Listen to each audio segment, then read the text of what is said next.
유디기 6장. 홀로 페르네스가 대답하다. 회의장 둘레에 선 사람들의 시끄러운 소리가 그치자 아시리아 군대의 대장군 홀로 페르네스가 온 외국인 무리 앞에서 아키오르와 모압의 모든 자손에게 말하였다.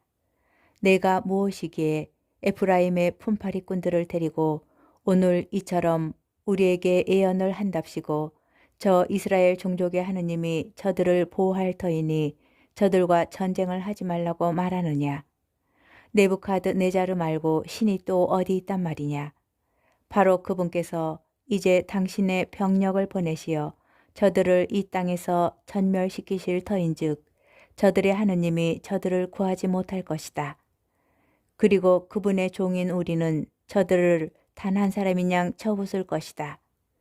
저들은 우리 기병대의 위력을 당해내지 못할 것이다. 우리는 기병대로 저들을 휩쓸어 버릴 것이다. 그리하여 저들의 산은 저들의 피로 젖고 평야는 저들의 시체로 가득 차리니 저들의 발자국마저 우리 앞에서 남아나지 않을 정도로 저들은 완전히 멸망할 것이다. 이렇게 온 세상의 주인이신 네부카드네자르 임금께서 말씀하신다. 그분께서 한 번 하신 말씀은 하나도 헛것이 되지 않는다.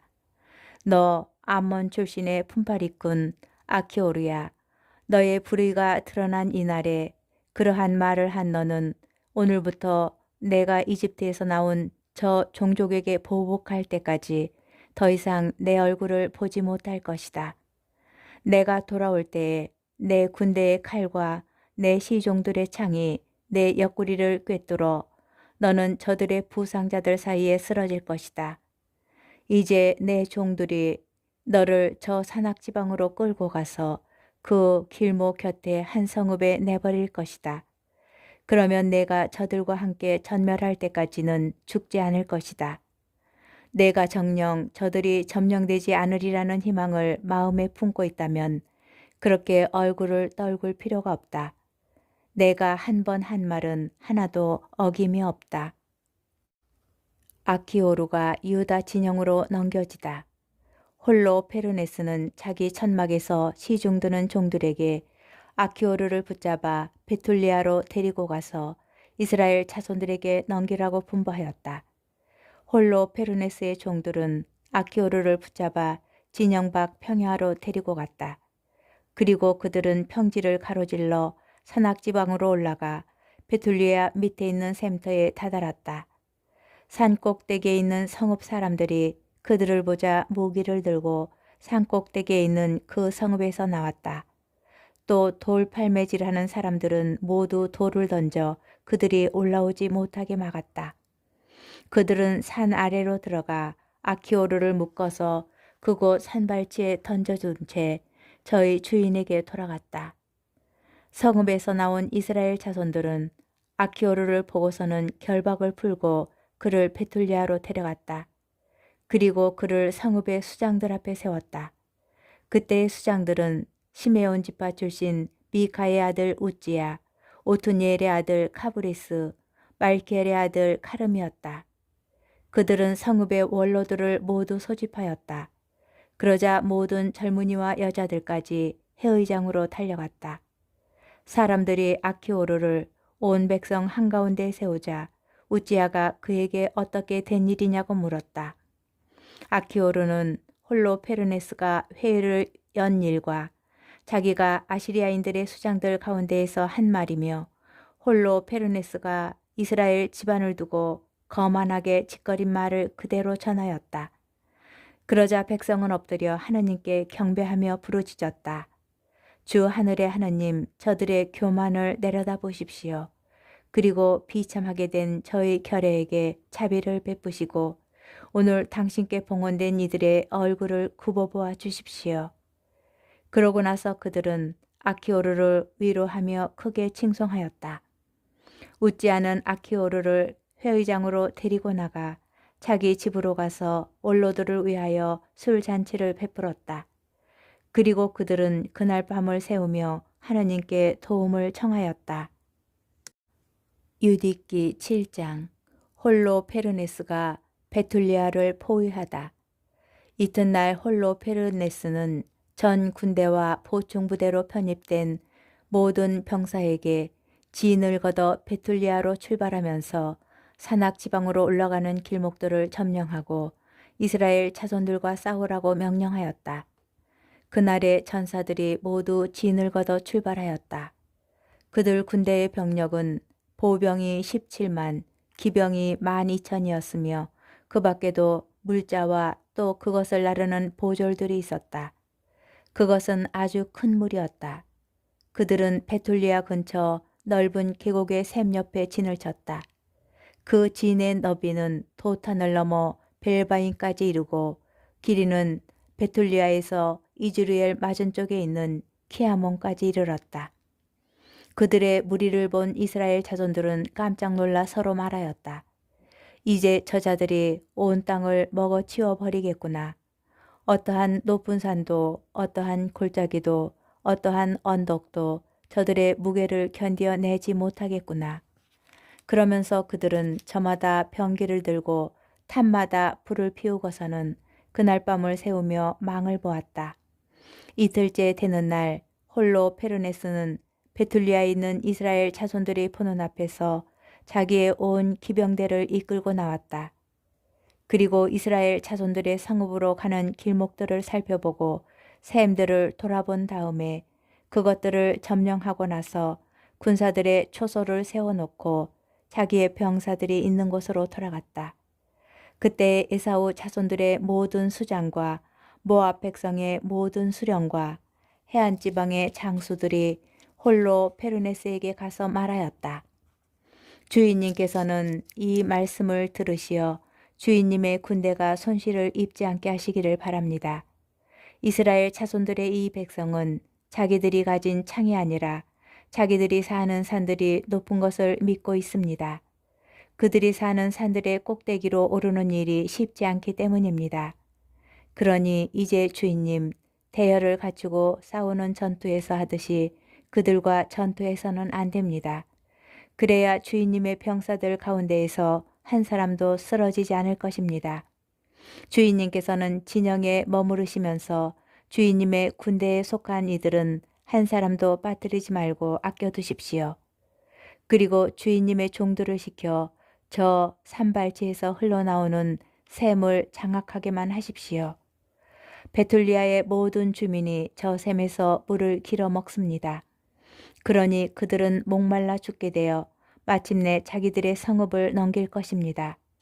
그동안 저희와 저희 병사들은 부근의 여러 산꼭대기에 올라가 거기에 진을 치고 저 성읍에서 한 사람도 나오지 못하도록 지키겠습니다. 그들은 물론 여자들과 아이들도 굶주림으로 쇠약해져서 칼이 그들에게 닿기도 전에 자기들이 사는 길거리에 쓰러져 널릴 것입니다. 이렇게 하면 그들이 주인님을 평화롭게 맞아들이지 않고 반역한 죄에 대하여 혹독한 보복을 하실 수 있을 것입니다.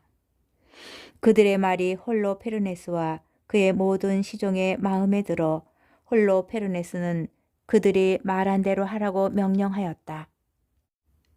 그리하여 암몬 자손들의 군대는 아시리아인 1,500명과 함께 앞으로 나아가 계곡에 진을 치고 이스라엘 자손들의 물길과 샘들을 점령하였다. 에사우의 자손들과 암몬 자손들도 올라가서 도탄 맞은쪽 산악지방에 진을 쳤다.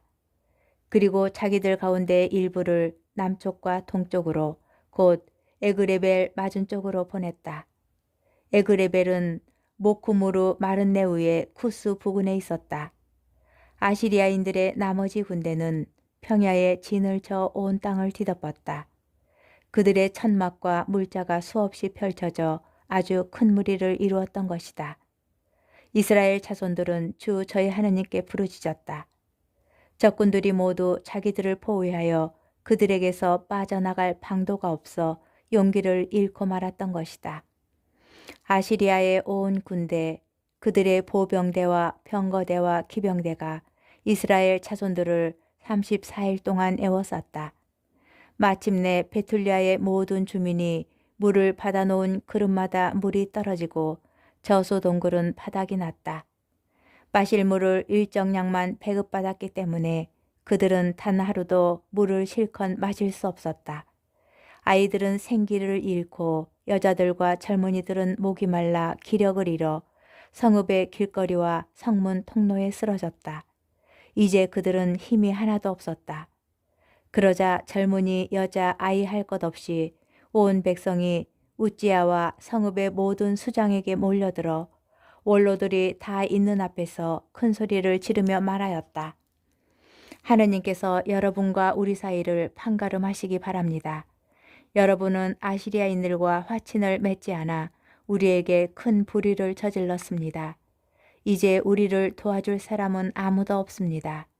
우리가 목이 마르고 기운이 다 빠져서 그들 앞에 쓰러져 널리도록 하느님께서는 우리를 그들 손에 팔아넘기셨습니다. 그러니 저들을 불러들여 이 온 성읍을 홀로 페르네스의 병사들 그의 모든 군대의 전리품으로 넘기십시오. 우리에게는 그들의 노획물이 되는 편이 낫습니다. 우리는 정말 종이 되겠습니다.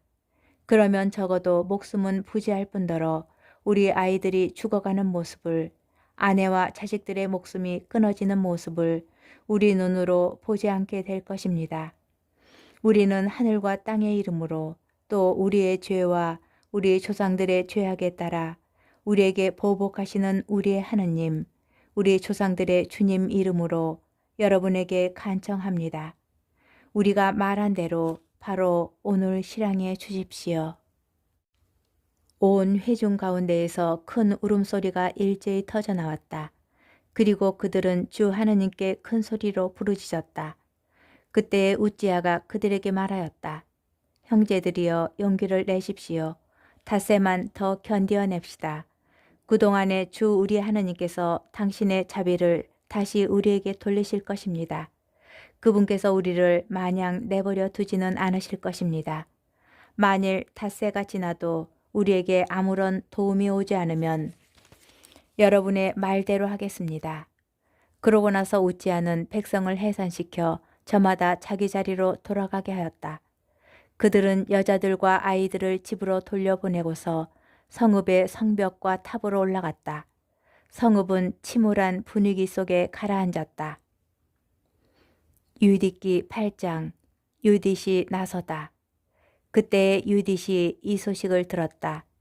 유딧은 무라리의 딸이고 무라리는 우츠의 아들, 우츠는 요셉의 아들, 요셉은 우찌엘의 아들, 우찌엘은 힐키야의 아들, 힐키야는 하나냐의 아들, 하나냐는 기드온의 아들, 기드온은 라파인의 아들, 라파인은 아이투브의 아들, 아이투브는 엘리야의 아들, 엘리야는 힐키야의 아들, 힐키야는 엘리압의 아들, 엘리압은 느타넬의 아들, 느타넬은 슬루미엘의 아들, 슬루미엘은 추리사따이의 아들, 추리사따이는 이스라엘의 아들이다. 유딧의 남편은 므낫세라는 사람으로 유딧과 같은 집파, 같은 가문 출신이었는데 보리를 수확할 때에 죽었다. 들에서 보리단을 묶는 이들을 감독하고 있던 그는 뜨거운 열기가 머리를 덮치는 바람에 자리에 누웠다가 자기가 살던 성읍 베툴리아에서 죽었다. 그리하여 도탄과 발라몬 사이에 있는 들에 조상들과 함께 묻혔다. 유딧은 새해 넉 달 동안 자기 집에서 과부 생활을 하였다. 그는 자기 집 옥상에 천막을 치고 살면서 허리에 자루옷을 두르고 과부 옷을 입었던 것이다. 그리고 과부 생활을 하는 동안 안식일 전날과 안식일, 금음날과 초하룻날, 이스라엘 집안의 축제일과 경축일 말고는 하루도 빠짐없이 단식하였다. 유딧은 용모가 아름답고 모습이 무척 어여뻤다. 그의 남편 므낫세가 금과 은, 남종과 여종, 가축과 밭을 남겼는데 유딧은 그것들을 계속 소유하였다. 유딧에 관하여 좋지 않은 말을 하는 자는 하나도 없었다. 그가 하느님을 크게 경외하는 사람이었기 때문이다. 유딧은 백성이 물이 부족하여 용기를 잃고 수장에게 한 그 좋지 않은 말을 들었다. 그리고 우찌야가 다세디의 성읍을 아시리아인들에게 넘기겠다고 맹세하면서 백성에게 한 말도 다 들었다. 그리하여 유딧은 자기의 온 재산을 관리하는 시녀를 보내어 성읍의 원로 우찌야와 카브리스와 카르미스를 모셔오게 하였다. 그들이 오자 유딧이 말하였다. 베툴리아 주민들의 수장님들, 제 말씀을 들어보십시오. 여러분이 오늘 백성 앞에서 하신 말씀은 옳지 않습니다. 주님께서 닷새 안에 우리에게 도움을 베풀지 않으시면 이 성읍을 적군들에게 넘기시겠다고 여러분은 말씀하셨습니다. 그렇게 말씀하심으로써 여러분은 하느님과 여러분 사이에 맹세를 내거신 것입니다. 도대체 여러분이 무엇이기에 이렇게 오늘 하느님을 시험하시고 사람에 지나지 않으면서 어떻게 하느님의 자리에 서시는 것입니까? 지금 여러분은 전능하신 주님을 시험해 보시지만 끝내 아무것도 알아내지 못하실 것입니다. 여러분은 사람 마음의 깊은 곳을 찾아내지도 못하시고 그 속 생각들을 알아차리도 못하십니다.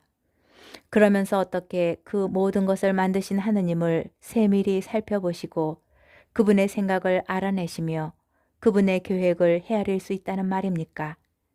안 됩니다. 형제 여러분, 주 우리 하느님을 노엽게 해드리지 마십시오. 하느님께서는 닷새 안에 우리를 도우실 뜻이 없으시더라도 당신께서 원하시는 때에 우리를 보호하실 수 있는 권능을, 또 적군들 앞에서 우리를 전멸시킬 수 있는 권능을 가지고 계십니다. 주 우리 하느님의 뜻을 담보로 잡지 마십시오. 하느님께서는 사람과 달리 협박할 수 있는 대상이 아니시고 인간과 달리 부추길 수 있는 대상이 아니십니다. 그러니 하느님에게서 구원이 오기를 고대하면서 우리를 도와주십사고 그분께 간청합시다. 당신 마음에 드시면 우리의 목소리를 들어주실 것입니다. 사실 우리 세대에는 우리의 어느 지파, 어느 가문에서도 또 어느 시족, 어느 성읍에서도 이전처럼 손으로 만든 신들에게 경배하는 일이 일어난 적이 없고 오늘날에도 일어나지 않고 있습니다. 바로 그 일 때문에 우리 조상들은 사륙과 약탈을 당하고 우리의 적들 앞에서 무참히 파멸하였습니다. 그러나 우리는 그분 말고는 다른 신을 알지 못합니다. 그러므로 그분께서 우리나 우리 결의 가운데 아무도 업신여기지 않으시라고 우리는 희망할 수가 있습니다. 그렇지만 우리가 함락되는 날에는 온 유다도 넘어가고 우리의 성소도 약탈당할 것입니다. 그러면 하느님께서는 성소가 더럽혀진 그 잘못을 우리 자신의 피로 갚게 하실 것입니다. 그분께서는 우리가 어디에서 종살이를 하든지 그곳의 이민족들 사이에서 동포들이 학살당하고 온 나라가 유배로 끌려가고 상속 토지가 황폐해지는 일이 우리에게 들이닥치게 하실 것입니다. 그리하여 우리는 우리를 종으로 사들이는 자들 앞에서 조롱거리와 우윳거리가 될 것입니다. 그리고 우리는 종살이를 하면서 아무런 은혜도 입지 못할 것입니다. 주 우리 하느님께서는 그것을 치욕으로 돌려놓으실 것입니다. 그러니 이제 형제 여러분, 우리가 동포들에게 모범을 보입시다. 그들의 목숨이 우리에게 달려있고 성소가 하느님의 집과 제단이 우리에게 좌우되기 때문입니다. 모든 것이 그러하더라도 주 우리 하느님께 감사를 드립시다. 그분께서는 우리 조상들에게 하신 것처럼 지금 우리도 시험하고 계십니다. 하느님께서 아브라함에게 어떻게 하셨는지, 이삭을 어떻게 시험하셨는지, 그리고 야곱이 시리아의 메소포타미아에서 외숙 라반의 양떼를 칠 때에 무슨 일이 일어나는지 생각해 보십시오. 그들의 마음을 시험하시려고 그들에게 불같은 시련을 주신 것입니다. 그분에게는 우리에게도 그냥 보복을 하지 않으십니다. 주님께서는 당신께 가까운 이들을 깨우쳐 주시려고 채찍질하시는 것입니다. 그때에 우찌야가 유딧에게 말하였다. 그대가 한 말은 진심에서 우러나온 것이니 그대의 말을 반박할 자 아무도 없어. 그대의 지혜가 오늘만 드러난 것이 아니요 그대의 생애가 시작될 때부터 온 백성이 그대의 슬기를 또 그대의 마음씨가 얼마나 고운지를 다 알아왔어. 이 백성은 너무 목이 말라 우리가 자기들에게 약속한 것을 실행하도록 또 우리가 어길 수 없는 맹세를 하도록 강요한 것이요. 그대는 신심 깊은 여인이니 이제 우리를 위하여 기도해 주시오. 그러면 주님께서 저수 동굴들이 가득 차게 비를 내려주셔서 우리가 더 이상 기력을 잃지 않을 것이요. 유딧이 그들에게 말하였다. 제 말씀을 들으십시오. 저는 대대로 우리 결례의 자손들에게 남을 이 일을 하려고 합니다. 오늘 밤 여러분은 성문 곁에 서 계십시오. 그러면 저는 시녀를 데리고 밖으로 나가겠습니다. 여러분이 이 성읍을 적군들에게 넘기겠다고 말씀하신 그 날짜 안에 주님께서는 제 손을 통하여 이스라엘을 구하실 것입니다. 그러니 제가 무슨 행동을 하는지 알아내려고 하지 마십시오. 제가 하려는 일이 끝날 때까지는 여러분에게 이야기하지 않겠습니다. 우찌아와 다른 수장들이 유딧에게 말하였다. 평안히 가시오. 주 하나님께서 우리 적군들에게 보복하시기 위하여 그대 앞에 서서 가시기를 비오. 그러고 나서 그들은 그 초막을 떠나 자기들의 자리로 돌아갔다.